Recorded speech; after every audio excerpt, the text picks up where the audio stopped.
नमस्कार मित्रों, स्वागत है आपका इस YouTube चैनल में। हम आपके लिए लेकर आए हैं आज एंथ्रोपोलॉजी यानी मानव विज्ञान। अगर आप यूपीएससी, बीपीएससी और अदर स्टेट पीसीएस सिविल सेवा परीक्षा में एंथ्रोपोलॉजी या मानव विज्ञान विषय रखना चाहते हैं वैकल्पिक विषय के रूप में, तो आपके लिए यह ऑडियो विजुअल क्लास काफ़ी महत्वपूर्ण होगा, तुरुप का पत्ता साबित हो सकता है। तो आज हम इस क्लास में बात करेंगे एंथ्रोपोलॉजी यानी मानव विज्ञान की तैयारी कैसे करें, हाउ टू प्रिपेयर एंथ्रोपोलॉजी। इस क्लास में हम बात करेंगे कि एंथ्रोपोलॉजी किस प्रकार का सब्जेक्ट है, इस एंथ्रोपोलॉजी में क्या पढ़ते हैं, क्या इसका सिलेबस होता है, और यूपीएससी बीपीएससी में अगर हम एंथ्रोपोलॉजी वैकल्पिक विषय के रूप में रखते हैं तो हमें कितना फायदा हो सकता है। और साथ ही हम बात करेंगे कि एंथ्रोपोलॉजी की यदि हम तैयारी करें तो हमें किन किन पुस्तकों का सहारा लेना पड़ेगा। तो आइए सबसे पहले बात करते हैं कि एंथ्रोपोलॉजी किस विषय का नाम है और इसमें क्या पढ़ा जाए। हाउ टू प्रिपेयर एंथ्रोपोलॉजी, मानव विज्ञान। और इसमें सबसे पहले हम परिचय देखेंगे, मानव शास्त्र से परिचय प्राप्त करेंगे, और फिर यूपीएससी बीपीएससी के लिहाज से मानव शास्त्र किस प्रकार का विषय होगा, क्यों हमें लेना चाहिए इस विषय को, और लेने के बाद हमें क्या फायदा होगा, इसके बारे में बात करेंगे। फिर विषय की तैयारी हेतु जो रणनीति है उस रणनीति पर बात करेंगे, किस प्रकार से हम विषय को तैयारी कर सकते हैं, और फिर इस तैयारी के दौरान हमें किन किन पुस्तकों का सहयोग लेना पड़ेगा उसकी बात करेंगे, और फिर हम इसकी परीक्षा में किस प्रकार इसमें सफलतम और अच्छा अंक प्राप्त कर सकते हैं उसके बारे में बात। आइए सबसे पहले एंथ्रोपोलॉजी का हम परिचय प्राप्त करते हैं। एंथ्रोपोलॉजी एक मानव का समग्र अध्ययन का विषय है। प्रारंभ में इसे समाजशास्त्र यानी सोशियोलॉजी के अंतर्गत एक पाठ के रूप में पढ़ा जाता था, परंतु धीरे धीरे लगभग 50-100 वर्षों के अंतराल में ये एक अलग विषय के रूप में मान्यता प्राप्त करता चला गया, और आज एंथ्रोपोलॉजी के अंतर्गत मानव का संपूर्ण अध्ययन किया जाता है। मानव के जो भी पहलू हैं, चाहे वो सामाजिक पहलू हो, चाहे आर्थिक पहलू हो, राजनीतिक पहलू हो, सांस्कृतिक धार्मिक पहलू हो, या फिर जैविक पहलू हो, या मनोवैज्ञानिक पहलू है, हर चीज का अध्ययन किया जाता है। दुनिया में कोई भी ऐसा विषय नहीं है जिसमें मानव का इतना समग्रता से अध्ययन किया जाता हो। मानव शास्त्र में मानव का संपूर्ण अध्ययन किया जाता है। अगर मानव शास्त्र के हम शब्दों की बात करें तो मानव शास्त्र का जो इंग्लिश अर्थ है वो एंथ्रोपोलॉजी है। मानव शास्त्र का जो इंग्लिश रूपांतरण है वो एंथ्रोपोलॉजी है, और एंथ्रोपोलॉजी दो शब्दों से मिलकर बना है, एंथ्रोपस प्लस लोगोस। एंथ्रोपस मतलब होता है मानव या मानवारूपी, और लोगोस का मतलब होता है अध्ययन, यानी मानव का अध्ययन। जिस विषय के अंतर्गत मानव का अध्ययन किया जाता है उसे मानव शास्त्र, मानव विज्ञान या फिर एंथ्रोपोलॉजी कहते हैं। यूपीएससी में भी यह एक विषय के रूप में होता है, बीपीएससी में होता है, और बीपीएससी सहित और कई अदर स्टेट पीसीएस में भी एंथ्रोपोलॉजी एक वैकल्पिक विषय के रूप में होता है। कुछ स्टेट पीसीएस वैकल्पिक विषय का प्रावधान को हटा दिया है, वहां छोड़ के बाकी सब जगह होता है। तो एंथ्रोपोलॉजी में क्या पढ़ते हैं, तो इसमें हम मानवीय पहलू का अध्ययन करते हैं। जैसा कि अभी हमने बताया, मानवीय पहलू क्या क्या है, सामाजिक, आर्थिक, राजनीतिक, सांस्कृतिक, धार्मिक, जैविक और मनोवैज्ञानिक। अगर हम अन्य विषयों की बात करें, जो भी तमाम सारे ह्यूमैनिटी सब्जेक्ट हैं, जो मानविकी विषय हैं, सभी में मानव का ही अध्ययन करते हैं, लेकिन कोई भी ऐसा विषय नहीं है जिसमें मानव का समग्रता से और मानव के सभी पक्षों का, सभी एस्पेक्ट्स का अध्ययन किया जाता हो। जैसे कि अगर हम इतिहास की बात करें तो इतिहास में हम क्या अध्ययन करते हैं, तो मानव के आर्थिक और राजनीतिक इतिहास का अध्ययन करते हैं।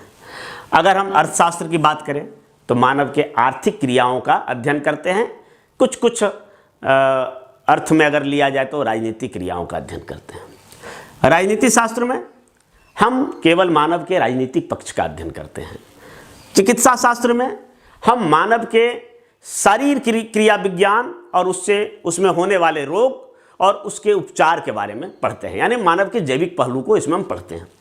दर्शन शास्त्र में मानव के दर्शन और उसके द्वारा जो उसके दिमाग द्वारा जो बुद्धिमत्ता, इंटेलिजेंस और तर्क लगाया गया है उसके बारे में हम अध्ययन करते हैं। मनोविज्ञान में हम मानव के मनोवैज्ञानिक पहलू का अध्ययन करते हैं और उसी प्रकार समाज शास्त्र में हम मानवीय समाज के बारे में अध्ययन करते हैं।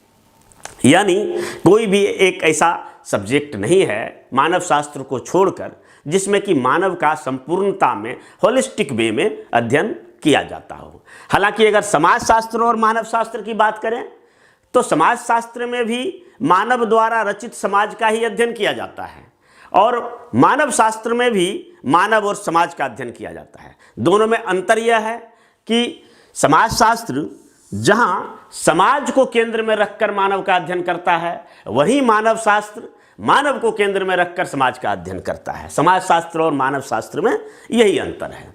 तो इससे स्पष्ट होता है कि मानव शास्त्र जो विषय है वो मानव का समग्रता में अध्ययन करता है, यानी होलिस्टिक वे में अध्ययन करता है। और यही कारण है कि क्लुखोन नामक मानव शास्त्री ने यह कहा है कि मानव शास्त्र मानव का दर्पण है। Anthropology is a mirror of human. तो आइए अब सवाल उठता है कि मोटे तौर पर तो हम यह समझ गए हैं कि मानव शास्त्र में मानव का समग्रता में अध्ययन करते हैं, मानव शास्त्र में मानव और उसके क्रियाकलापों का अध्ययन करते हैं, मानव शास्त्र में मानव द्वारा निर्मित वस्तुओं का अध्ययन करते हैं, मानव शास्त्र में मानव सभ्यता के विकास का अध्ययन करते हैं। थोड़ा सा अगर अंदर चले मानव शास्त्र से थोड़ा कम समझ रखने वाले व्यक्ति तो इस ओर ध्यान देंगे कि मानव शास्त्र के अंदर में अगर मोटे तौर पर चलें तो क्या पढ़ते हैं। तो मानव शास्त्र में सबसे पहले हम मानव की सभ्यता संस्कृति का विकास की कहानी पढ़ते हैं। हम जानते हैं कि मानव पहले जंगलों में रहते थे, कंदराओं में रहते थे और वहाँ से उनके पास बुद्धि विवेक हुआ।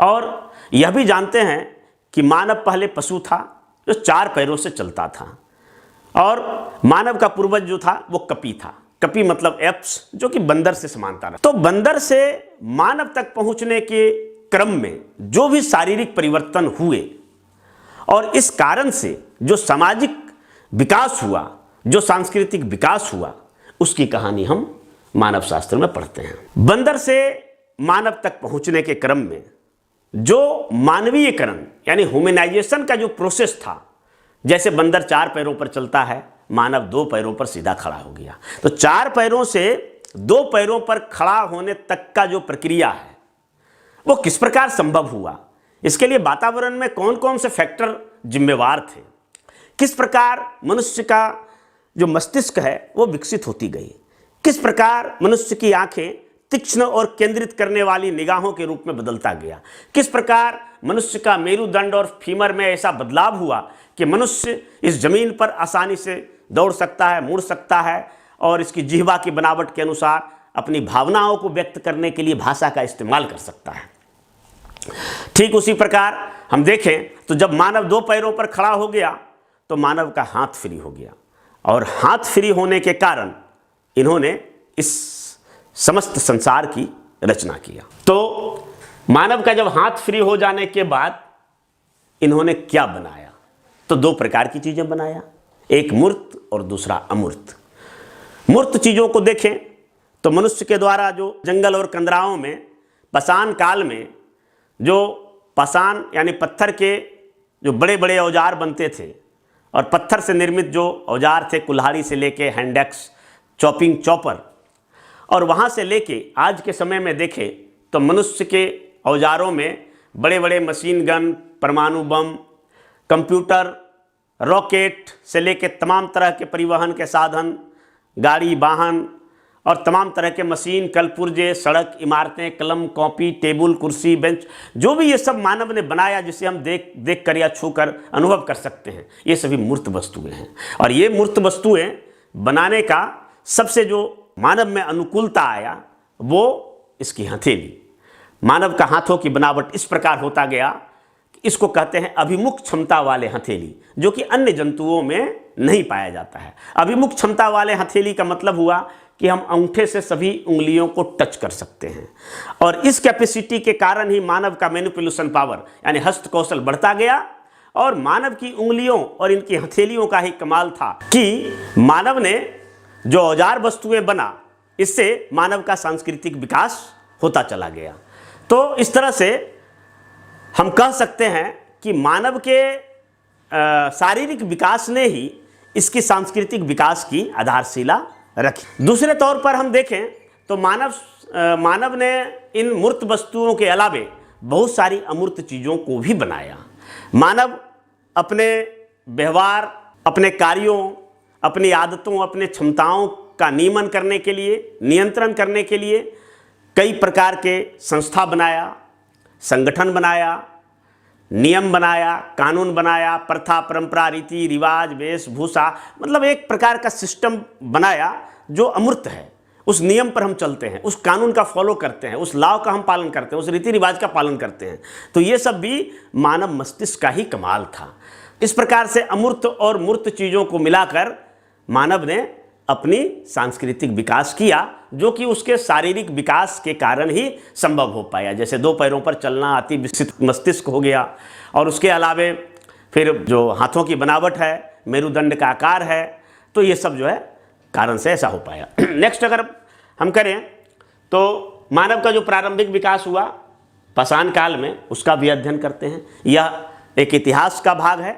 इतिहास का जो एंशियंट हिस्ट्री का जो प्राक इतिहास है, प्राक इतिहास के अंतर्गत हम जानते हैं कि प्राक इतिहास, जिसको कि पाषाण काल यानी स्टोन एज कहते हैं, उस स्टोन एज के भी 3 भाग हैं, पुरा पाषाण काल, मध्य पाषाण काल और नव पाषाण काल, यानी पेलियोलिथिक एज, मेजोलिथिक एज और न्यूलिथिक एज। तो इस संदर्भ में मानव ने पाषाण के कौन कौन से औजार बनाए, पत्थर के कौन कौन से औजार, सबसे पहले माना जाता है हैंडेक्स, जिसकी की समानता कुल्हाड़ी से कर सकते हैं। धीरे धीरे इसके औजार सूक्ष्म होते चले गए और कंपाउंड टूल, मतलब हत्थे वाले औजार बनने लगे, पत्थर और लकड़ी से मिले जुले औजार बनने लगे। उसके बाद फिर बर्तनों का विकास हुआ, और धीरे धीरे इस तरह से औजार और उपकरण ने भी मानव की सांस्कृतिक विकास की कहानी को गढ़ा। तो उसके बारे में भी पढ़ते हैं। उसके बाद फिर हम लोग फिजिकल एंथ्रोपोलॉजी में मानव का उद्विकास और उसका शरीर क्रिया विज्ञान, मनुष्य में होने वाले रोग, उनके पोषण, उसकी वृद्धि, इनके बारे में भी हम लोग पढ़ते हैं। और उसके बाद भारतीय समाज के बारे में पढ़ते हैं। भारतीय समाज में जो भी तत्व हैं, फैक्टर हैं, कई सारे ऐसे तत्व हैं, जैसे वर्ण व्यवस्था है, जाति है, आश्रम पुरुषार्थ है, संयुक्त परिवार है, प्रभावी जाति है, पवित्र संकुल है। ये सब जो अवधारणा है, तो भारतीय समाज में पाए जाने वाली इन अवधारणाओं को हम पहले से जानते हैं, करीब से जानते हैं, पहचानते हैं। तो इसको एंथ्रोपोलॉजी में पढ़ा जाता है, जो कोई विशेष परेशानी की बात नहीं है। इसके अलावा चूंकि मानव का उद्गम है, तो मानव का उद्गम यह माना जाता है कि जनजातीय फॉर्म से हुआ है। पहले सभी मानव जो है जंगलों में जनजातीय रूप में रहते थे।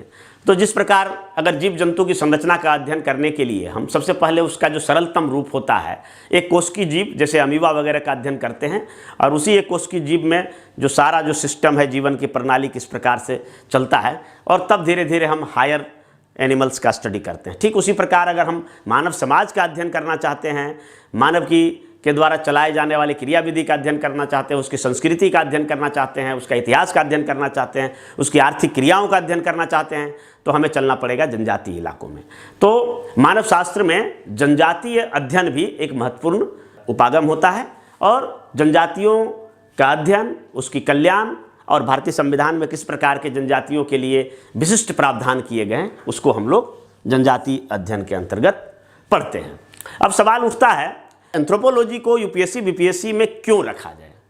एंथ्रोपोलॉजी को अगर हम यूपीएससी बीपीएससी में रखते हैं, तो इसमें हमें अन्य विषयों की अपेक्षा क्या प्लस पॉइंट्स रहेंगे, बता। तो सवाल उठता है कि मानव शास्त्र, मानव विज्ञान यानी एंथ्रोपोलॉजी सिविल सर्विसेज परीक्षा के लिए वैकल्पिक विषय के रूप में इतना लोकप्रिय क्यों है? तो इसके कुछ कारण है। क्यों, आखिर मानव शास्त्र ही क्यों? तो सबसे बड़ी जो बात है कि मानव शास्त्र का बहुत ही छोटा सिलेबस है।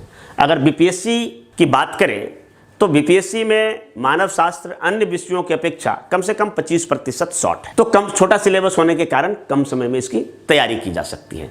यूपीएससी की बात करें तो थोड़ा सा बीपीएससी की अपेक्षा 30% लार्जर है यूपीएससी में, लेकिन वहाँ भी अगर कमोवेश कई सारे चीज़ों को हम देखें तो बहुत सारे ऐसे साइंटिफिक चीज़ है जो कि हम पहले से जान रहे होते हैं, तो एक तरह से छोटा सिलेबस। दूसरी बात है कि कॉम्पिटिटिव एग्जाम में जो मेंस परीक्षा होते हैं, मुख्य परीक्षा में पूछे जाने वाले जो सवाल होते हैं एंथ्रोपोलॉजी से, वो काफ़ी सीधा सवाल होता है, सरल सवाल होता है, और उसको ट्विस्टेड करने की संभावना बहुत ही कम रहता है। यानी बहुत सारा डिबेट वाला प्रश्न या कई कंट्रोवर्शियल सवाल पूछे जाने की संभावना यहाँ पे कम होता है। एंथ्रोपोलॉजी में उस तरह का गुंजाइश बहुत ही कम बनता है।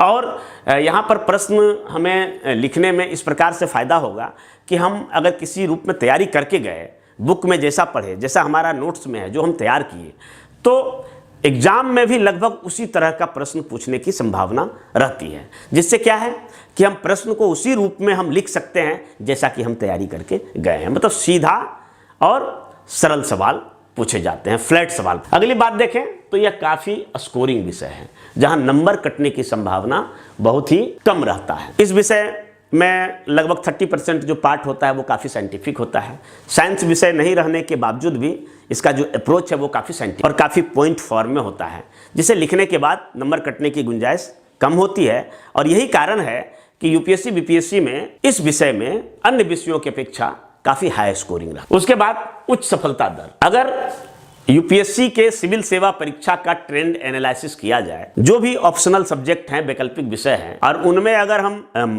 जो सफलता दर है उसकी बात करें, तो आप देखेंगे कि हमेशा एंथ्रोपोलॉजी पहले से लेकर तीसरे स्थान पर रहा है। शायद ही कभी ऐसा मौका आया है कि कोई मानविकी विषय एंथ्रोपोलॉजी से ऊपर गया है। ऐसा एक दो मौका आया है जब साइकोलॉजी जैसा विषय कभी कभी इससे उच्च रहा है।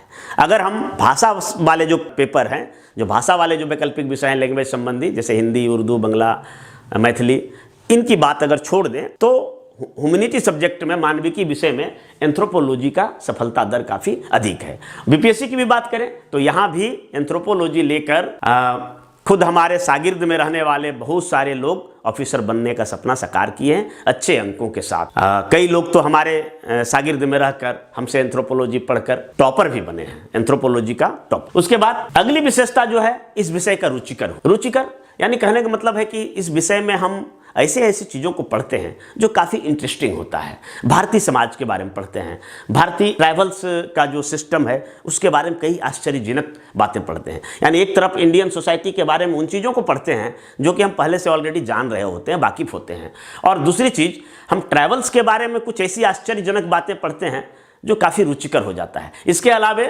चूंकि ये मिक्सअप है, अपनी ही कहानी पढ़ते, यानी हम अगर आईने के सामने खड़ा हो जाए और अपने आप को देखें तो समझ जाइए कि बस यही एंथ्रोपोलॉजी है। अपने शरीर क्रिया विज्ञान के बारे में, अपनी अतीत के बारे में, अपने उद्भव के बारे में, अपने द्वारा किए जा रहे हैं जो भी सामाजिक, आर्थिक, मनोवैज्ञानिक या जैविक पहलू है उसके बारे में, मतलब खुद के बारे में पढ़ते हैं। इसलिए काफ़ी रुचिकर होता है और इस विषय को इस तरह से लिखा गया है कि यह काफ़ी बोधगम्य होता है, यानी आसानी से समझ में आने वाला विषय होता है। तो इसलिए इस विषय को लेने वालों के सामने किसी भी प्रकार का कोई कठिनाई तैयारी करने में नहीं आता है। थोड़ा बहुत अगर गाइडेंस मिल जाए या किसी गुरुजन या वरिष्ठ जन का अगर सहयोग मिल जाए तो इस विषय को, एंथ्रोपोलॉजी विषय को बिना किसी कोचिंग और बिना कोई खर्च किए, पैसा खर्च किए, इसकी तैयारी बहुत ही सर्वोत्तम तरीके से किया जा सकता है। दूसरी बात है कि यह सामाजिक अध्ययन, सामाजिक अध्ययन का रहने का फायदा यह है कि हम एंथ्रोपोलॉजी का अध्ययन करने के दौरान समाज का अध्ययन करते हैं, विभिन्न समाजों का अध्ययन करता है,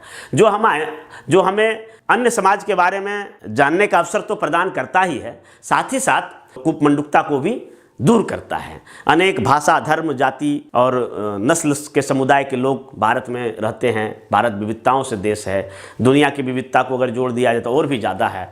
तो सबके बारे में हम सभी धर्मों को कैसे सम्मान के दृष्टिकोण से देखें, कैसे सबके प्रति बराबरी का हम दर्जा दें, तो ये सिखाता है। तो इस तरह से एंथ्रोपोलॉजी काफ़ी रुचिकर, काफ़ी स्कोरिंग, काफ़ी बोधगम्य, छोटा सिलेबस वाला और यह उच्च सफलता दर वाला विषय है। इसलिए इसे यूपीएससी बीपीएससी में अधिकांश लोग सिलेक्शन करते हैं। खास करके वैसे लोग तो जरूर सिलेक्शन करते हैं जो कोई आर्ट्स बैकग्राउंड का विद्यार्थी नहीं हो। यानी अगर कोई इंजीनियरिंग, मेडिकल, कॉमर्स या जर्नलिज्म या किसी दूसरे क्षेत्र से ग्रेजुएशन करके आया हो तो उसके लिए एंथ्रोपोलॉजी सब्जेक्ट काफ़ी फिट होता है।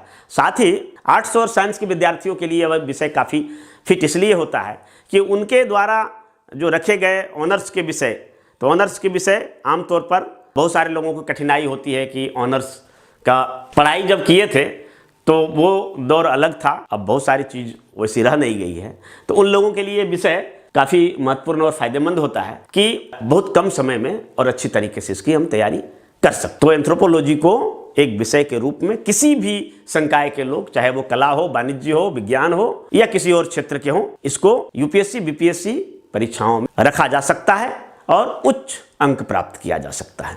अब हम बात करेंगे कि एंथ्रोपोलॉजी की तैयारी के लिए हमें किन किन पुस्तकों का योगदान लेना पड़ेगा, यानी कौन कौन सी पुस्तकें हमारे लिए सहायता प्रदान करें। तो देखिए, सबसे पहले हम हिंदी मीडियम की बात करेंगे कि हिंदी मीडियम में, उसके बाद हम इंग्लिश मीडियम की बात करेंगे। हिंदी मीडियम में अलग किताबें हैं, इंग्लिश मीडियम में अलग किताब। तो हिंदी मीडियम की अगर बात करें तो मानव विज्ञान, एंथ्रोपोलॉजी हेतु अनुशंसित पुस्तकें, हमने जो अध्ययन किया है और देखा समझा और मित्र मंडली की जो राय है उसके अनुसार से जो पुस्तकों की सूची तैयार की है तो इस प्रकार से किया गया। सामाजिक मानव विज्ञान, शारीरिक मानव विज्ञान और भारतीय मानव विज्ञान। मानव शास्त्र के 3 महत्वपूर्ण खंड होते हैं और इन्हीं तीनों खंड से पूछे जाते हैं सवाल। तो अगर सामाजिक मानव विज्ञान की बात करें तो इसमें झा एवं बर्नवाल की पुस्तक, जो कि पीयूष प्रकाशन का है, ये काफी इंपॉर्टेंट है। और दूसरी पुस्तक है शर्मा एंड शर्मा, ये अभिनव प्रकाशन का है, सामाजिक सांस्कृतिक मानव शास्त्र।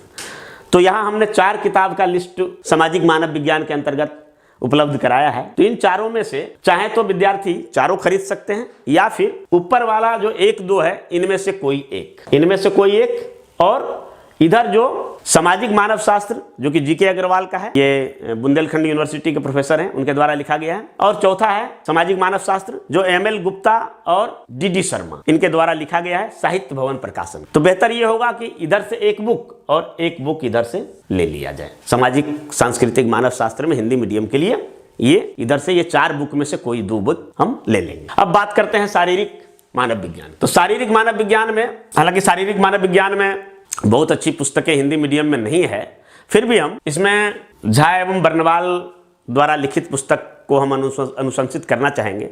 अच्छी बुक है, बहुत अच्छी नहीं कहा जा सकता है।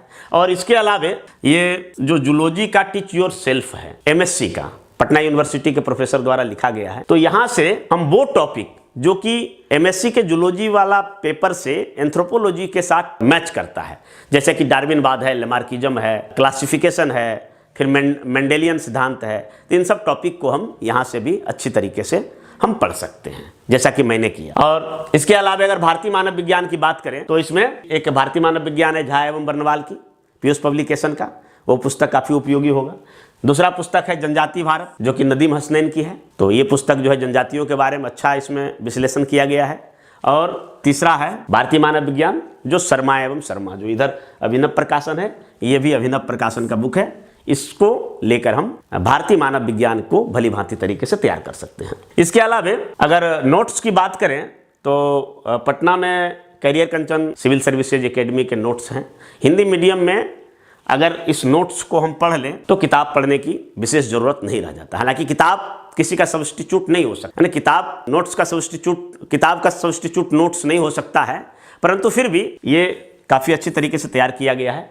और इसमें संपूर्ण जो सामाजिक मानव शास्त्र, शारीरिक मानव शास्त्र और भारतीय मानव विज्ञान है उसको परीक्षा के लिए बेहतरीन ढंग से तैयार किया गया है। इस नोट्स को भी ले सकते हैं। इसके अलावा यूथ पब्लिकेशन टाइम्स के नोट्स जो कि वॉल्यूम नंबर 6 का आता है, अलग अलग वैकल्पिक विषय के लिए अलग अलग वॉल्यूम आता है। तो मानव शास्त्र का जो वॉल्यूम नंबर है वो 6 है, इसको भी सहयोग लिया जा सकता है इससे।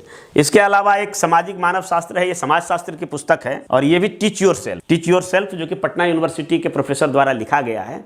तो ये समाज शास्त्र का जो सामाजिक मानव शास्त्र है, इस पुस्तक का भी हम सहयोग हिंदी मीडियम में ले सकते। अब बात करते हैं इंग्लिश मीडियम की। English medium suggested books for anthropology. English medium में अगर बात करें तो यहाँ भी 3 भाग है, सोशल एंथ्रोपोलॉजी, फिजिकल एंथ्रोपोलॉजी और इंडियन एंथ्रोपोलॉजी। तो सोशल एंथ्रोपोलॉजी में एक पुस्तक है an introduction to social anthropology. इस पुस्तक को लिखा गया है डीएन मजुमदार और टीएन मदन के द्वारा। ये काफी उपयोगी पुस्तक है।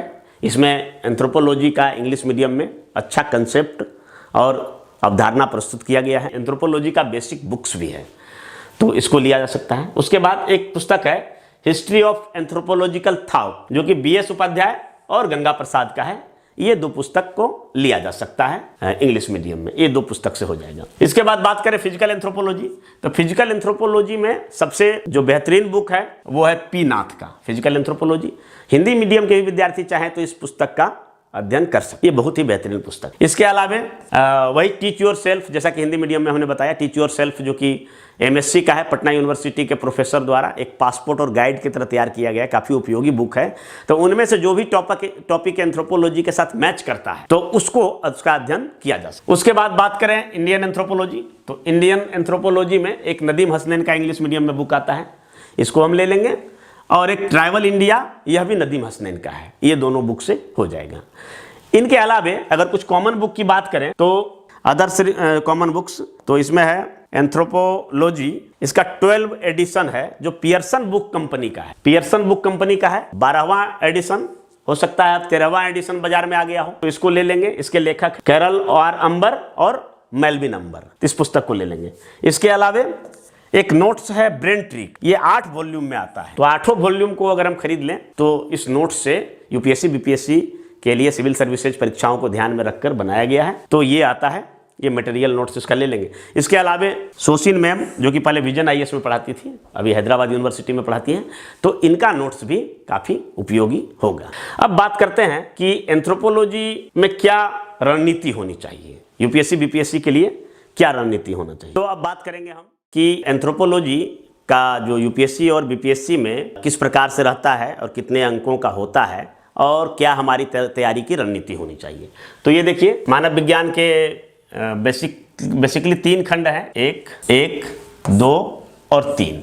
ये चौथा खंड जो है वो BPSC में ऑप्शनल के रूप में रहता है, जबकि UPSC में इसके कुछ टॉपिक दोनों तरफ रहते हैं। जैसे बात करें अगर UPSC की, तो UPSC में 2 पेपर फर्स्ट और पेपर सेकेंड, तो 2 पेपर में कुल मिला के UPSC में 500 अंक का होता है, और पेपर फर्स्ट में 250 नंबर और पेपर सेकेंड में 250 नंबर। तो सोशल एंथ्रोपोलॉजी, फिजिकल एंथ्रोपोलॉजी और कुछ पार्ट एंथ्रोपोलॉजिकल थॉट, ये तीनों मिलाकर बनता है पेपर फर्स्ट 250 नंबर का, और इंडियन एंथ्रोपोलॉजी और एंथ्रोपोलॉजिकल थॉट एंड फंक्शन से मिलकर बनता है सेकेंड पेपर। इस तरह से 250 और 250 कुल मिला के 500 नंबर होते हैं। अगर BPSC की बात करें तो BPSC में 56वीं 59वीं BPSC तक 2 पेपर हुआ करता था, ठीक उसी तरह जिस तरह से UPSC में होता है, लेकिन 60वीं 62वीं से सिंगल पेपर कर दिया गया। तो एंथ्रोपोलॉजी के सिंगल पेपर में 3 खंड होते हैं, ये हुआ पहला खंड, ये दूसरा खंड और ये तीसरा खंड। 3 खंड से 100 नंबर, यानी BPSC में कुल 300 अंक का पूछा जाता है प्रश्न, और 300 खंड में 100 अंक को बांट दिया। तो सोशल एंथ्रोपोलॉजी 100 नंबर का, फिजिकल एंथ्रोपोलॉजी 100 नंबर का और इंडियन एंथ्रोपोलॉजी 100 नंबर का। BPSC में यही होता है, कुल मिला के सिंगल पेपर। अब बात करेंगे रणनीति। तो रणनीति के लिए क्या है कि सबसे पहले हम किस टॉपिक को पढ़ना है उसका शॉर्ट लिस्टिंग करेंगे, क्योंकि यह एक कहावत है और एक तरह से स्वयं सिद्ध है कि कोई भी कैंडिडेट अगर सिलेबस का 60% से ज्यादा पढ़ता है तो समझिए कि उसका लूटिया डुबा। यानी हमें चयन करना पड़े, क्योंकि परीक्षा में कई सारे ऑप्शन होते हैं। जैसे एंथ्रोपोलॉजी की बात करें BPSC में, तो BPSC में 12 प्रश्न पूछा जाता है, जिसमें 6 प्रश्न का उत्तर हमें लिखना है, यानी ऑप्शन है। यानी कहने का मतलब है कि 50 से 60% पढ़कर भी हम BPSC में सभी प्रश्न का उत्तर लिख सकते हैं। यही हाल लगभग UPSC का भी रहता है। तो हम शॉर्ट लिस्टेड करेंगे। यहाँ यह जरूरी नहीं है कि क्या हमें पढ़ना है, बल्कि जरूरी इस बात का है कि क्या हमें छोड़ना है। तो शॉर्ट लिस्टिंग करेंगे सबसे पहले कि क्या हमें पढ़ना है, टॉपिक को सिलेक्ट कर लेंगे। अब कैसे सिलेक्ट करेंगे, तो सिलेक्ट करने के लिए आपके पास कई तरीके हैं। जैसे कि आप जो क्वेश्चन पूछने का पैटर्न है पिछले 10 साल 20 साल 30 साल का, उसको देखिए। उसमें देखिए कि किस प्रश्न को बार बार पूछा गया है, किसकी बारंबारता अधिक है, किस प्रश्न को ट्विस्ट करके पूछा जा रहा है, किस प्रश्न को सीधा पूछा जा रहा है, किस प्रश्न को 1-2 बार पूछा गया है और किसको सर्वाधिक बार पूछा गया है। उस आधार पर हम टॉपिक को शॉर्ट लिस्टेड कर सकते हैं। उसके बाद फिर आएगा शॉर्ट लिस्टेड कर देने के बाद जो महत्वपूर्ण बुक्स हैं, 1 या 2 बुक, शुरुआत पहले 1 या 2 बुक से करना चाहिए, उसको पढ़ेंगे। अगर कोई कंसेप्ट नहीं समझ में आया तो फिर हम तीसरे बुक में भी जा सकते हैं, उसको अच्छी ढंग से पढ़ेंगे। और पढ़ने के बाद एक अपना नोट्स बनाएं। भले ही आपके पास किसी कोचिंग इंस्टीट्यूट से लेके दुनिया का बेहतरीन से बेहतरीन नोट्स हो, लेकिन उसको अपने राइटिंग में जरूर लिखेंगे। और अपनी राइटिंग में जब लिखेंगे, किताब पढ़कर लिखेंगे, तो उस नोट्स में भी, बेहतरीन नोट्स में भी आपको कमियां नजर आएगी, और उस कमियों को दूर करते हुए एक बेहतरीन और परफेक्ट नोट्स बन। ये मेरा अपना नोट्स बना। उसके बाद नोट्स बन गया, अब उस नोट्स की बातें हमारे दिमाग में रहे कैसे, इसके लिए जरूरी है कि हम परिचर्चा करें। परिचर्चा भी दो प्रकार का होता है, एक होता है मित्र मंडली के साथ और एक स्वयं के साथ अकेलेपन में खुद से बातें कर। किसी भी टॉपिक को आप पढ़ लिए, लिख लिए। विद्यार्थियों के पास होता है कि कोई विद्यार्थी सिर्फ पढ़ता है, कोई विद्यार्थी होता है केवल लिखता है, कोई विद्यार्थी होता है कि केवल चर्चा ही करते रहे। ये काम नहीं करना है, हमें सभी काम करना है। यानी याद रखने का जो तरीका है तो वो ये है कि जितना पढ़ो उससे ज्यादा लिखो, और जितना लिखो उससे भी ज्यादा सोचो। यानी हमें पढ़ने लिखने के बाद सोचना भी। सोचना ये है कि अगर किसी टॉपिक को हमने पढ़ा और लिखा तो फिर उसमें हमको एक मेमोराइज करना है, देखना है कि उनमें से कितने टॉपिक, कितने पॉइंट्स हमको याद हैं, और उस पॉइंट्स के अंदर क्या क्या चीज हम लिखेंगे, उसमें जो मटेरियल और फैक्ट्स है वो कितना याद है। उसके बाद इसी बात को एक हमारा जो गट्स होगा, जो सर्किल होगा, जिनका कि एंथ्रोपोलॉजी विषय हो यूपीएससी बीपीएससी में, उनके साथ हम चर्चा करेंगे कि आज पहले से डिसाइड रहेगा कि आज हम इसको पढ़ते हैं और कल चर्चा करना है, उस पर चर्चा करेंगे और फिर देखेंगे कि वो टॉपिक आपका अपना हो गया, उसमें सारा चीज आपको याद रहेगा, कोई भी चीज भूलने लायक नहीं रहेगा। उसके बाद फिर प्रीवियस ईयर्स का क्वेश्चन बैंक देखेंगे, बार बार देखेंगे, भले ही आप 100 बार देखे हैं, 101 बार देखें, आपको कुछ ना कुछ नया लगेगा। क्वेश्चन को देखकर रियलाइज कि आज के डेट में अभी यह प्रश्न अगर आ गया होता तो हम किस प्रकार से उसको लिख पाते या नहीं लिख। अगर लिख पाते और लिखने के दरम में कौन कौन सी कठिनाइयां उत्पन्न हो रही, उन कठिनाइयों को देखिए और उसके अनुसार से पुनः पढ़िए, और तब आपको आपकी तैयारी जो है वो कंप्लीट हो जाएगी। और उसके बाद फिर जो प्रश्न आ रहे हैं, कुछ मॉडल प्रश्न को छांटिए, उसको अभ्यास कीजिए, उस पर नोट्स बनाने की कोशिश कीजिए, उसको लिखिए। और उसके बाद जब ये सब हो जाता है तो कहीं भी टेस्ट सीरीज चल रहा हो, किसी कोचिंग इंस्टीट्यूट में, किसी सर्किल में, किसी मित्र मंडली में, या अगर वो भी नहीं हो पाता है तो खुद से क्वेश्चन सेलेक्ट कीजिए, यूपीएससी बीपीएससी के प्रीवियस ईयर्स का क्वेश्चन को लीजिए और उसको लिखना शुरू कीजिए, टेस्ट सीरीज दीजिए। इससे क्या होगा कि आपकी तैयारी बिल्कुल कंप्लीट हो जाएगी।